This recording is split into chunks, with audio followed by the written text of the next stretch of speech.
Hello guys, അപ്പോൾ നമ്മൾ വീണ്ടും പാക്കിംഗ് വീഡിയോ ആണ്. പാക്കിംഗ് വീഡിയോ കഴിഞ്ഞിട്ടില്ല. വീഡിയോ എങ്ങനെ കഴിയണം, പാക്കിംഗ് പോലും കഴിഞ്ഞിട്ടില്ല. അപ്പോൾ നമ്മൾ മുന്നത്തെ വീഡിയോയിൽ പാക്ക് ചെയ്തത് കഴിഞ്ഞു. വാവയുടെ ഒട്ടുമിക്ക ഓൾമോസ്റ്റ് കാര്യങ്ങളും നമ്മൾ പാക്ക് ചെയ്തിട്ടുണ്ട്. ആൻഡ് ഇനി നമ്മളുടെ രണ്ടാമത്തെ ബാഗിൽ എൻ്റെ ഡ്രസ്സുകൾ മാത്രമാണ് കേട്ടോ.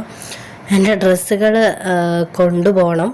കുറച്ചധികം കൊണ്ടുപോയേ പറ്റുള്ളൂ. കാരണം നമുക്കറിയാമല്ലോ, ഫീഡിങ് കുർത്തീസ് നമുക്ക് എപ്പോഴും ആവശ്യമാണ്. കാരണം വാവയ്ക്ക് 6 മാസമായിട്ടില്ല, വേറെ ഫുഡോ കാര്യങ്ങളോ ഒന്നും കൊടുക്കാത്തതുകൊണ്ടും നമുക്ക് ഡ്രസ്സ് എന്തായാലും ആവശ്യമുള്ള കാര്യമാണ്.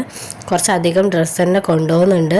പക്ഷെ ഞാൻ ഉദ്ദേശിച്ച അത്രയും എനിക്ക് എടുക്കാൻ പറ്റിയില്ല. ആസ് യൂഷ്വൽ ബാഗിൽ കൊള്ളുന്നുണ്ടായിരുന്നില്ല.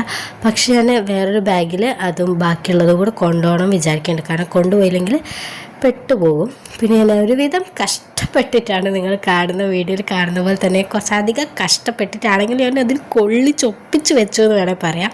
പിന്നെ എൻ്റെ സൗണ്ട് കാര്യങ്ങളൊക്കെ റെഡിയായി വരുന്നുണ്ട്. ഇപ്പോൾ കുറച്ചൊക്കെ ബെറ്റർ ആവുന്നുണ്ട്. ടച്ച് വുഡ് അങ്ങനെ തന്നെ പോട്ടെ എന്ന്, ബെറ്ററായിട്ട് വരട്ടെ. കാരണം ഞാൻ അവിടെ പോയി കഴിഞ്ഞ് കഴിഞ്ഞാൽ വെള്ളം കാര്യങ്ങളൊക്കെ വ്യത്യാസം ഉണ്ടാവും. അപ്പം വെള്ളം കാര്യങ്ങളൊക്കെ വ്യത്യാസം ഉണ്ടാകുമ്പോൾ ചിലപ്പം ഞാൻ വിചാരിച്ചത് അവിടെ എത്തിയാൽ ചിലപ്പോൾ എനിക്ക് പനി വരാനോ അല്ലെങ്കിൽ ജലദോഷം എന്തിനെങ്കിലും സാധ്യത ഉണ്ടെന്നാണ്. പക്ഷേ ഇവിടുന്ന് പോകുമ്പോഴേ ഉണ്ടാവുമെന്ന് ഞാൻ ഒട്ടും പ്രതീക്ഷിച്ചില്ല. എന്തായാലും നല്ല ബുദ്ധിമുട്ടായിരുന്നു. പ്രത്യേകിച്ച് നമുക്ക് ഈ ചെറിയ കുട്ടിയൊക്കെ ഉണ്ടാകുമ്പോഴേ ഇങ്ങനത്തെ സംഭവങ്ങളൊക്കെ ഉണ്ടാകുമ്പോൾ ഭയങ്കര ബുദ്ധിമുട്ടാണ്. അപ്പോൾ അടുത്തൊരു വീഡിയോ ആയിട്ട് കാണാം.